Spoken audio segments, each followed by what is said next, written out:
Good afternoon and welcome to Midday News. I am Vishal Dahiya. Let's first take a look at the headlines. In a historic judgment, Supreme Court strikes down part of Section 377 that criminalizes consensual same-sex. In a unanimous decision, 5-judge Constitution bench says the IPC section violated the right to equality.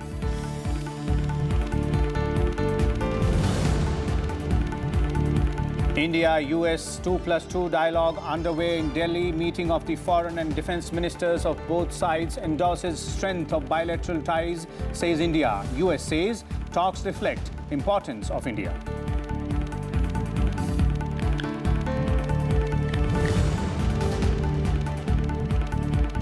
Overdraft limit doubled for account holders under Pradhan Mantri Jan Dhan Yojana to 10,000 rupees. Free accident insurance cover also doubled to 2 lakh as centre makes the scheme open-ended.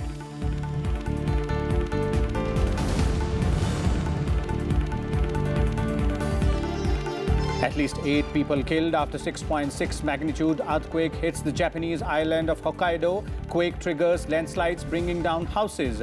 Dozens reported missing.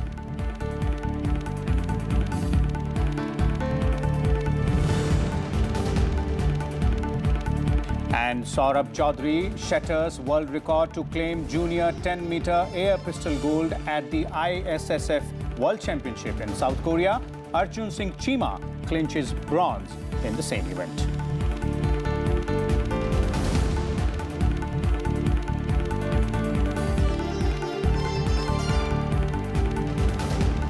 Let's now look at the news in detail. And the first one, in a historic judgment, the Supreme Court has struck down part of Section 377 of the Indian Penal Code. The 158-year-old colonial law criminalized consensual unnatural sex. The 5-judge Constitution bench, headed by Chief Justice Deepak Mishra, termed the part of this section of the IPC irrational, indefensible, and manifestly arbitrary. The court also said sexual orientation of an individual is natural and discrimination on the basis of sexual orientation is a violation of freedom of expression.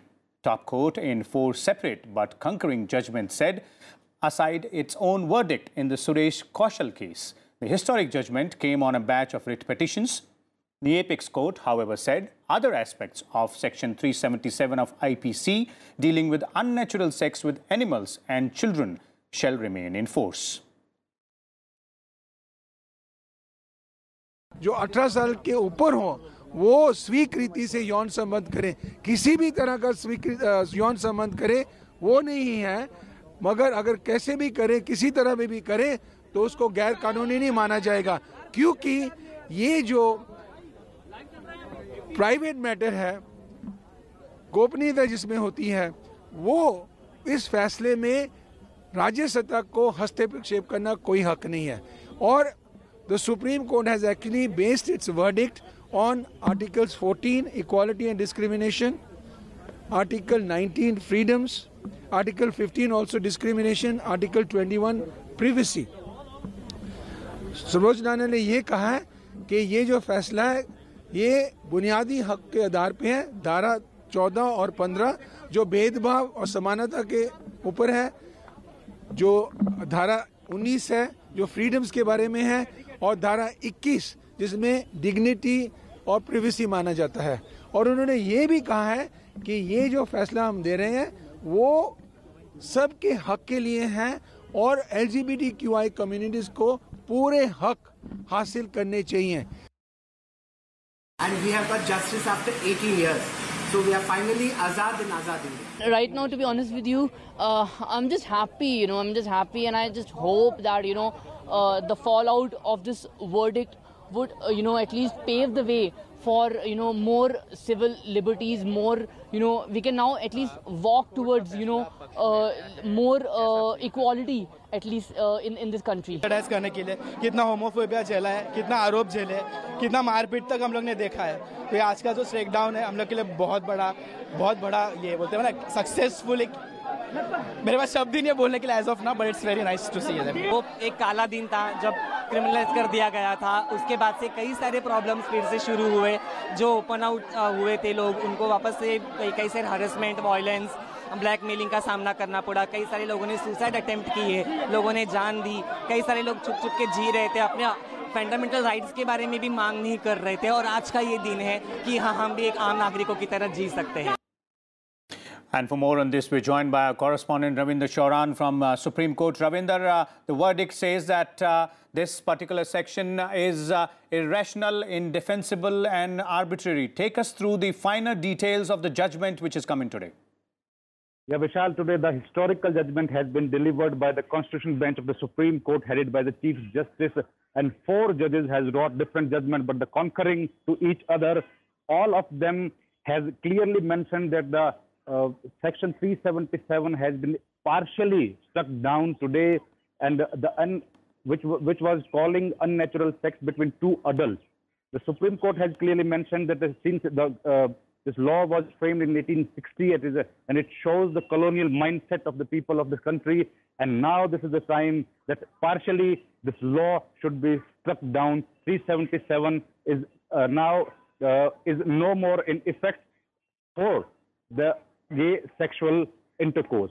Also, the Supreme Court has clearly mentioned that the media, this is the responsibility of media and the officials, that they should advertise this judgment of the Supreme Court so that it can reach to the penetration of this judgment should be maximum, so that people will be able to aware about the judgment of the Supreme Court and the rights of the LGBTQ community. Also, Justice Indu Malhotra, while writing her judgment, she clearly said that this community of LGBTQ has been facing discrimination for a long time now, and this history owes an apology to the people who belongs to this community. Okay. So this is a historical judgment, and if we go through the history of the chronological history of this case, it was in 2009 when the Delhi High Court has given the same kind of judgment, and they decriminalized the Section 377 of the IPC, which was later turned down by the Supreme Court in 2013 in the Kaushal judgment case. Today, the Supreme Court, in its judgment, has clearly said that that judgment was retrograde, and that Kaushal judgment is not up to the mark as per the today's it is not up to the mark. And now this is the high time when we have to think ahead. So clearly, Ravinder, the Supreme Court has struck down its own previous judgment, and it is indeed a big relief for the LGBT community, and a historic judgment as well. Let's now take a look at another big event, and that is 2+2 dialogue between India and United States.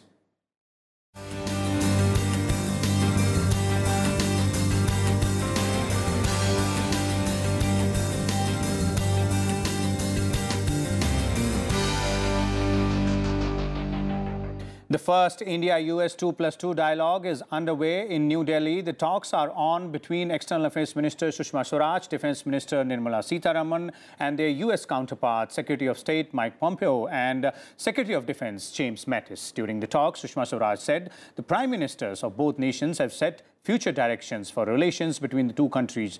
She added that significant progress has been made in all key areas of the ties, and expressed hope that the discussions and decisions will help unleash the untapped potential in ties and elevate the level of partnership. Mike Pompeo said the two sides must continue to ensure freedom of the seas, skies, uphold the peaceful resolution of the maritime disputes, promote market-based economics and good governance, and prevent external economic coercion. Defense Minister Nirmala Sitharaman, during talks with James Mattis, said that talks are a concrete manifestation of the work vision of Narendra Modi and Donald Trump to take India-US relationships to even higher trajectory, and a reflection of strong ties developed in the past few years.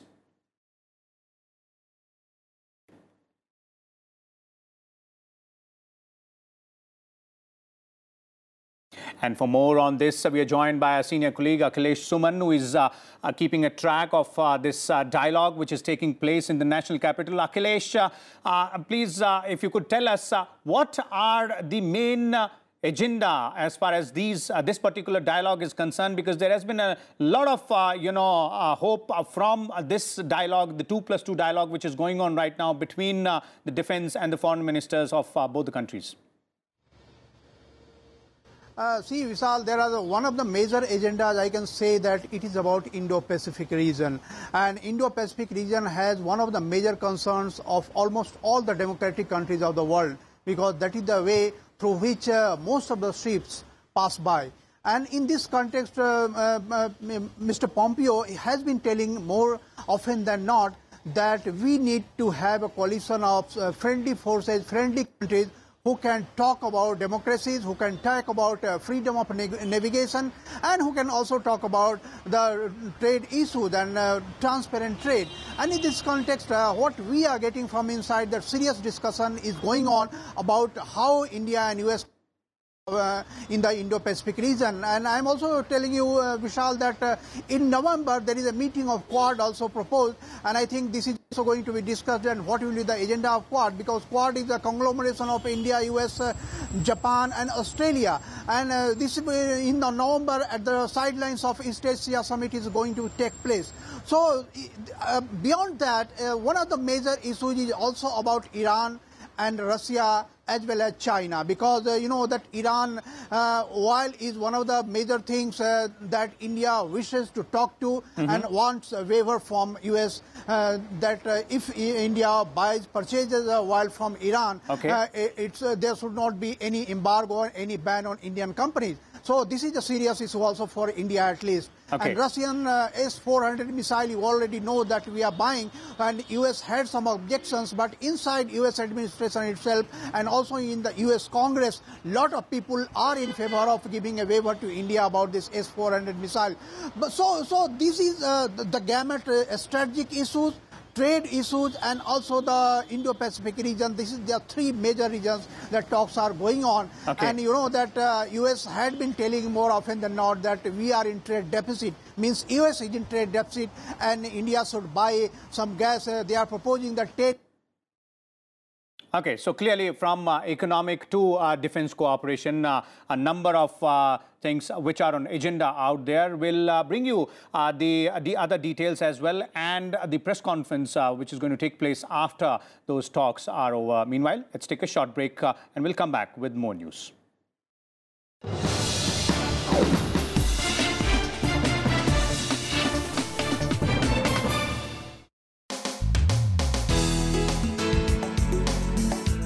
Rajya Sabha TV's YouTube channel has just crossed a new exciting milestone.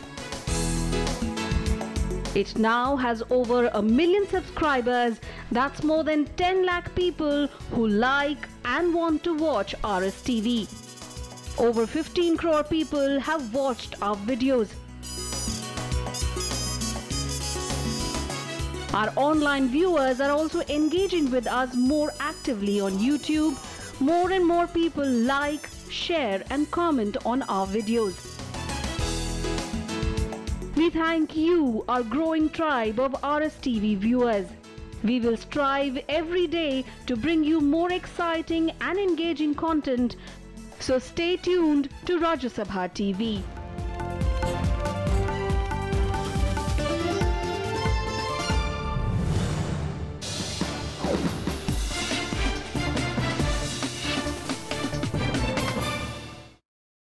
Welcome back.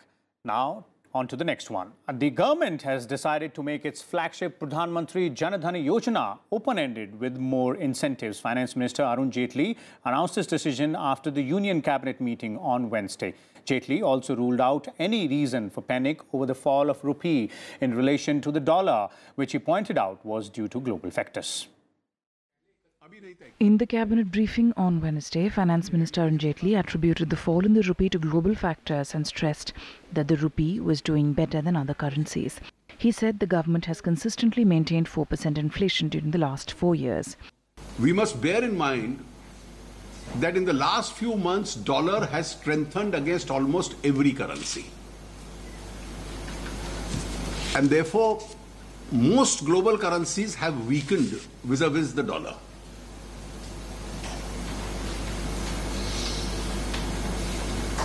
As far as other currencies are concerned,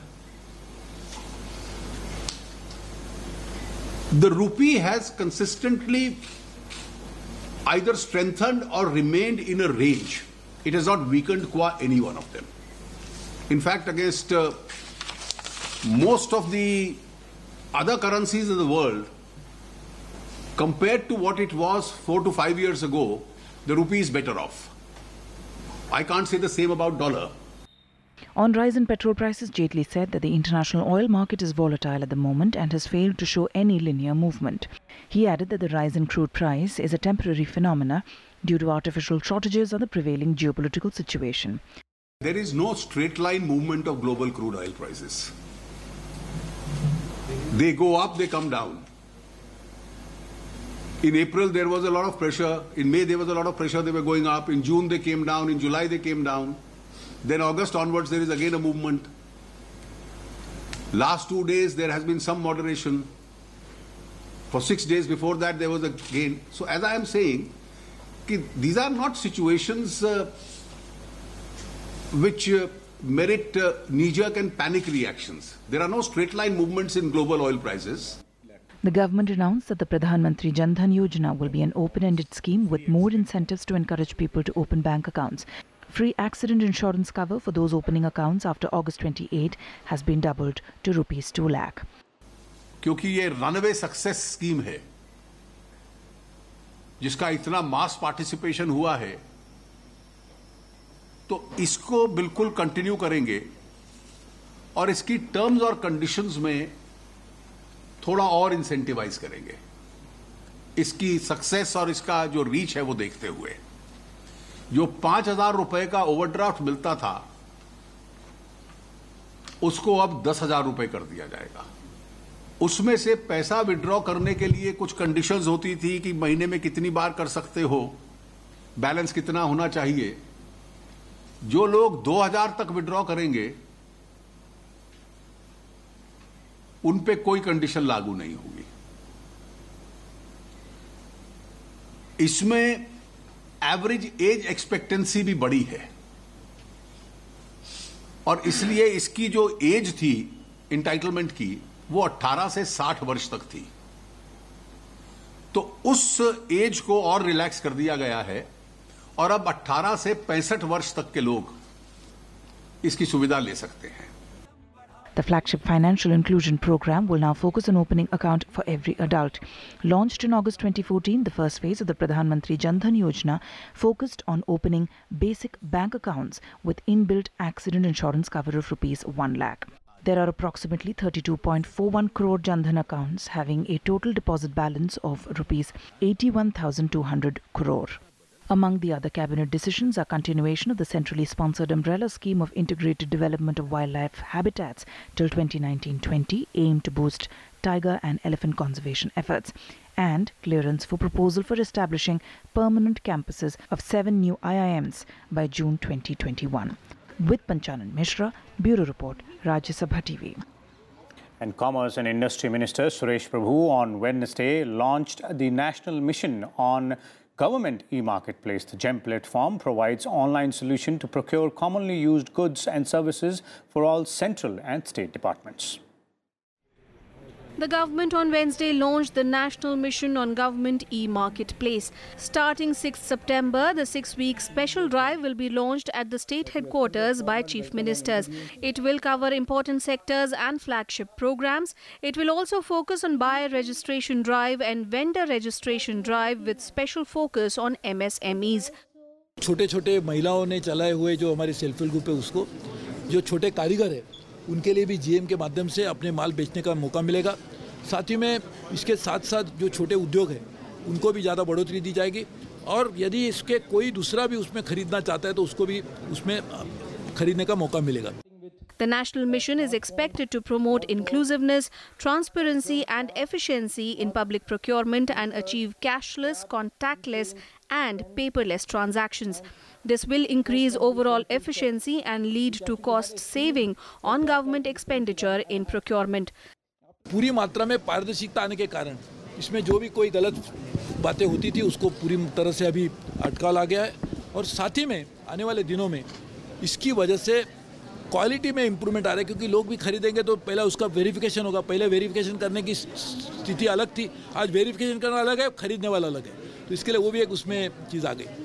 The GEM was launched as a pilot project in August 2016. Till August 26, 2018, it crossed 10,800 crore in value terms and 6.96 lakh in volume of transactions through the platform. More than 1.35 lakh sellers offer 4.43 lakh products on the GEM platform that has 26,500 organizations as buyers. While all states and union territories are buying through GEM, 25 states and union territories have already signed an MOU to make procurement through GEM mandatory. It has led to an overall average saving in cost of procurement to the tune of about 25%. Kriti Mishra's report for Rajya Sabha TV. And the draft bill for protection of Ganga has suggested formation of an armed Ganga protection corps which will have powers to arrest those who pollute the river. The GPC personnel will be provided by the Ministry of Home Affairs and will be deployed by the National Ganga Rejuvenation Authority. Other measures in the draft bill prepared by the Ministry of Water Resources, including prison term of up to 3 years and a fine of up to 5 lakh for offences varying from commercial fishing to construction of illegal structures in active floodplains. The draft has also said that the existing environmental laws are not adequate to restore and protect the 2,500-kilometre long river and has called for law enforcement to protect it. At least 5 people were killed and 11 others missing after a motorized boat carrying 40 passengers capsized in the Brahmaputra River near Guwahati. At least 18 people were rescued while 11 others are still missing. According to authorities, the boat was on its way to North Guwahati in Kamrup district, where its engine developed a technical fault and hit a rock. Assam Chief Minister has instituted a high-level inquiry into the capsize. The district administration also opened helpline to get the information regarding the mishap. President Ramnath Kovind and Prime Minister Narendra Modi condoled the loss of lives in the accident. President Kovind tweeted that he is saddened and his thoughts are with those affected in the accident, while Prime Minister Modi said he was deeply saddened by the loss of lives due to the capsize of the boat. News from Japan now, where 8 people have been killed after a powerful 6.6 magnitude earthquake struck the northern island of Hokkaido early today. The quake collapsed several houses and triggered landslides, leaving dozens missing. Multiple large-scale landslides struck the sparsely populated countryside, which was also hit by the edge of a powerful typhoon that surged through the country earlier this week. Around 3 million homes lost power after the quake damaged a major thermal plant supplying the region. No tsunami warning was issued. Around 20,000 rescue workers, including police and members of self-defense forces, were responding to the disaster. At least 20 people, including 2 Afghan journalists, were killed in twin blasts at a Kabul sporting club on Wednesday. 2 journalists killed belong to Tolo News, which is Afghanistan's largest private broadcaster. 70 people were also injured in the latest attack in the war-torn country. The first explosion was triggered by a suicide bomber and was followed by a car bomb shortly after. The attack took place at Dastay-Barchi area, primarily houses the Shia Muslim Hazara ethnic minority community. The Islamic State terrorist group has claimed responsibility for the attacks.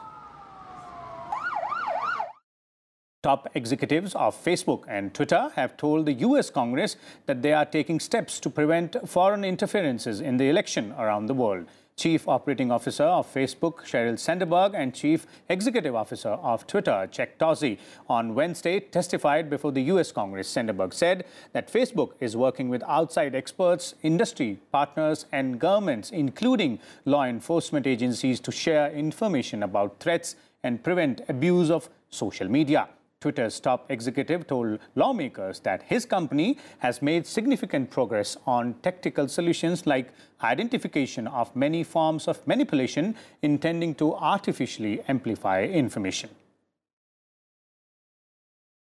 On to sports news now.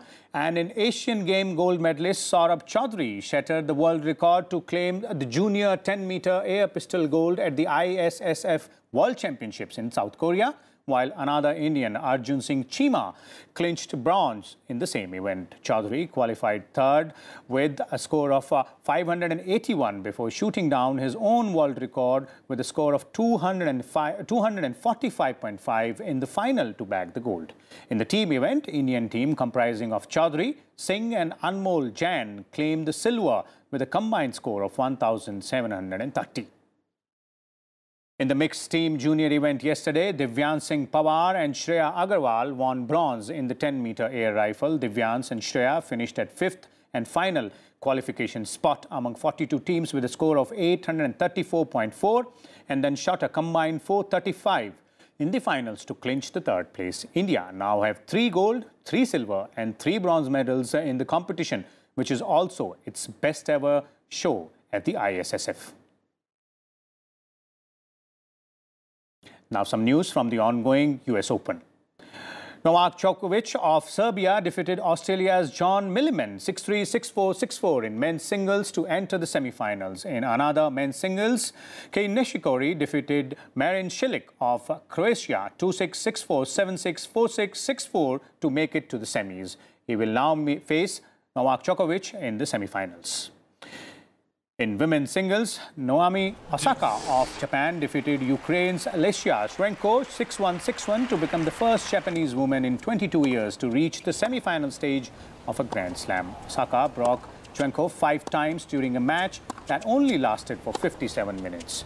Osaka will now face a winner from Spain's Carla Suarez and USA's Madison Keys match. So that's all in this news bulletin. We'll come back again in the evening with more news and analysis. Keep watching Rajaspat Television.